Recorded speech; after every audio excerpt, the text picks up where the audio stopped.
अस्सलाम वालेकुम। अबरार रशीद आपकी खिदमत में हाजिर है और मेरी आपसे रिक्वेस्ट है कि अगर अभी तक आपने मेरे चैनल को सब्सक्राइब नहीं किया तो प्लीज़ इसे सब्सक्राइब कर लें और जो बेल आइकन या घंटी का बटन है उसको भी प्रेस कर दें। बहुत बहुत शुक्रिया। मैंने सोचा आज की जो पहली वीडियो है वो पाकिस्तान की दाखिली सूरत हाल पर कर ली जाए। आपने एक दो मुहावरे तो सुने होंगे, जिनमें से एक ये है कि अगर गीदड़ की मौत आए तो वो उसे शहर ले आती है, और इसी तरह कि चूंटी को पर लग जाए तो आप समझ जाएं कि उसकी भी मौत आने वाली है। ये जो पुराने लोगों ने मुहावरे बनाए हुए हैं ये बेमहल या बेमानी नहीं, इनके ज़रूर कोई ना कोई मानी होते हैं, यानी ये टाइम टेस्टेड मुहावरे होते हैं।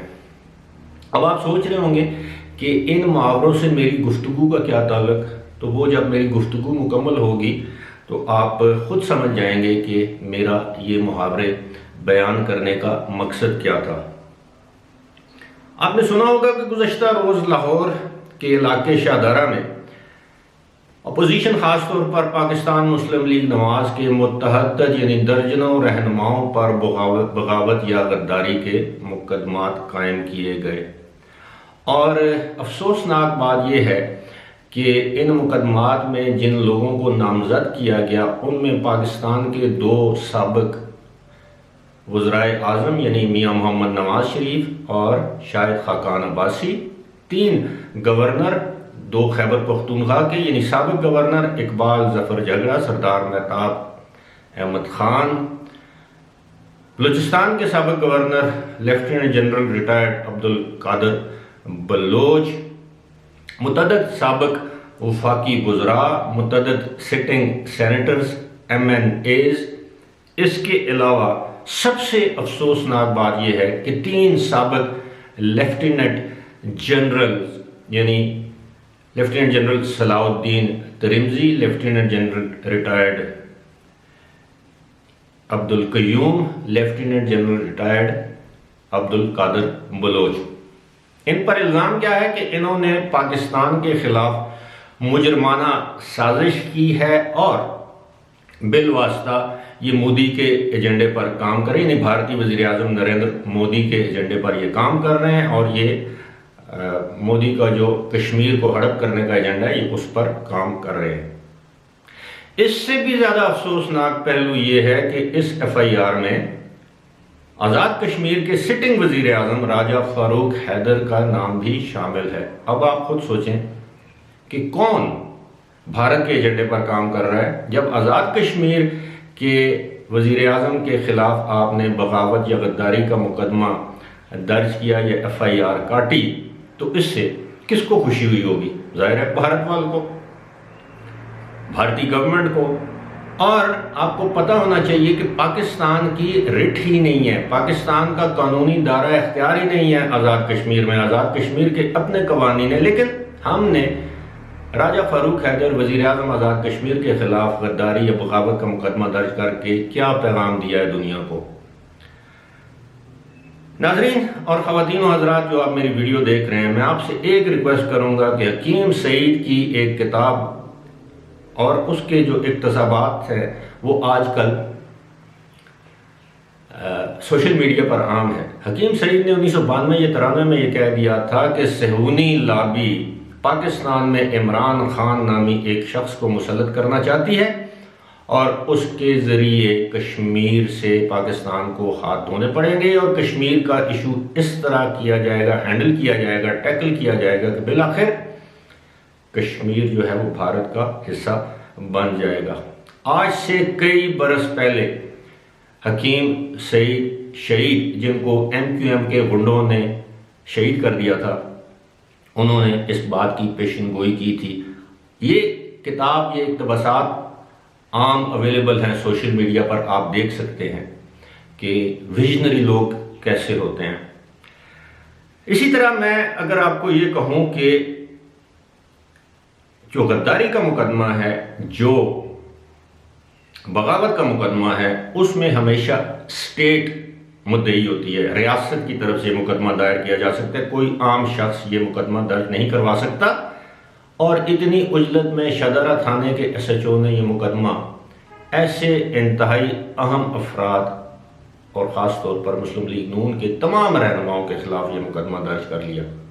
गुज़श्ता रात वज़ीर आज़म ने इस पर अफसोस का इजहार किया। अब आप मुझे बताएं कि आप एक चोरी का मुकदमा दर्ज करने के लिए भी जाएं तो आपको कितने चक्कर काटने पड़ते हैं थाने के।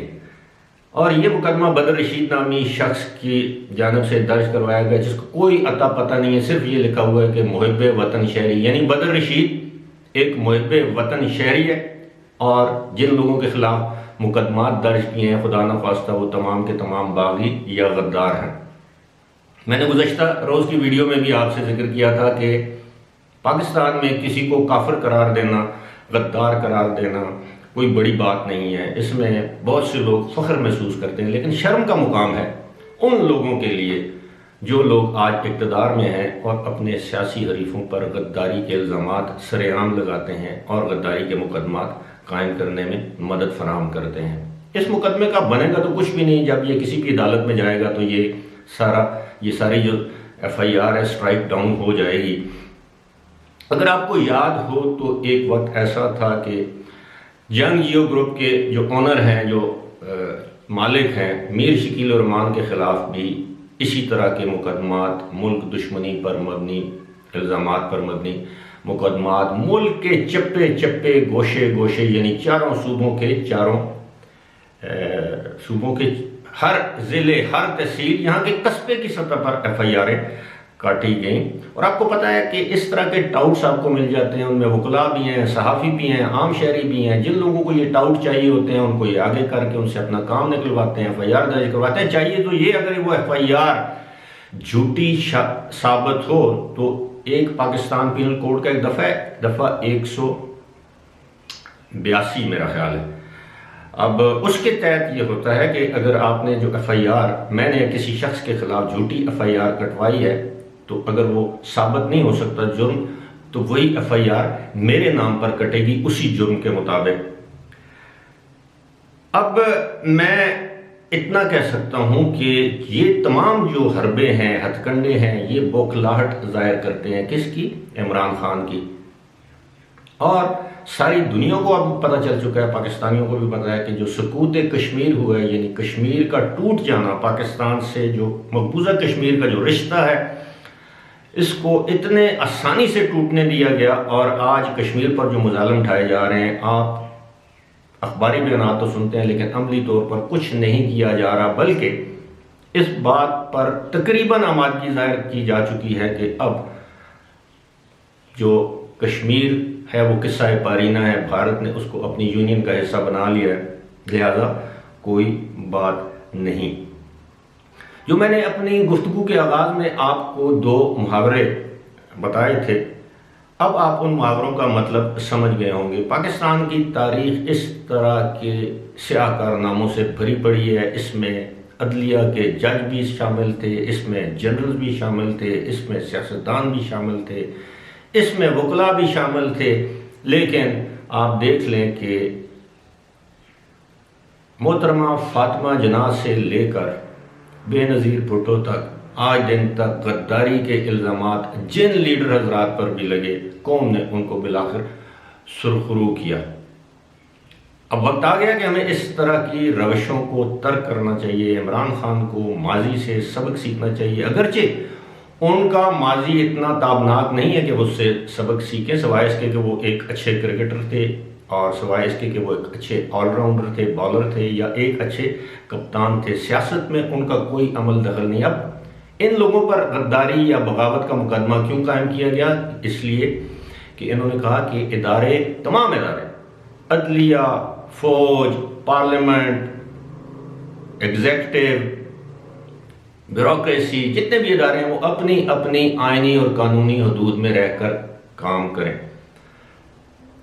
आपको पता है कि बहुत से लोग हमारे यहाँ ताजर भी हैं, आम लोग भी हैं, जो कमेटी डालते हैं माहाना या रोज़ाना की भी कमेटी डालते हैं इस आस पर कि वो पैसे जमा करेंगे तो आखिर में या दरमियान में या शुरू में आपको एक रकम आपके हाथ आ जाती है, फिर आप महीना या जो भी जिस हिसाब से भी आप कमेटी डालें। लेकिन एक दिन अचानक आपको पता चले कि आप कमेटी डाल रहे हैं इस आस पे कि 12 महीने बाद मेरी कमेटी निकलेगी, लेकिन 8 महीने बाद आपको पता चले कि जिस बंदे के पास आप कमेटी डाल रहे थे वो कमेटी के पैसे लेकर भाग गया या उसने कमेटी के पैसे किसी और को दे दिए, तो आपका रिएक्शन क्या होगा?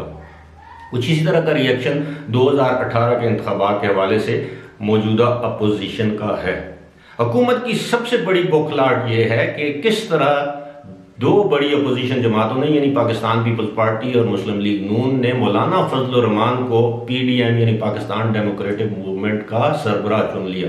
असल मरोड़ इस बात का है कि मौलाना फजल रहमान के पास स्ट्रीट पावर भी है। अगर आप पीपल्स पार्टी और नून लीग के तमाम सरकर्दा रहनुमाओं को गिरफ्तार भी कर लेते हैं तो फिर भी खेल आपके हाथ से निकलता हुआ दिखाई देता है। अब कुछ लोगों का यह कहना है कि शायद इमरान खान इस हद तक मजबूर हो जाएं कि वो असेंबलियां भी तोड़ सकते हैं, और अंदरूनी खाना तमाम जमातों ने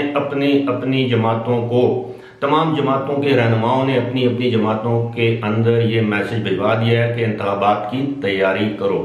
अब देखते हैं ये ऊंट इस मरतबा किस करवट बैठता है। फिलहाल इसी के साथ मुझे दीजिए इजाजत। खुदा हाफिज।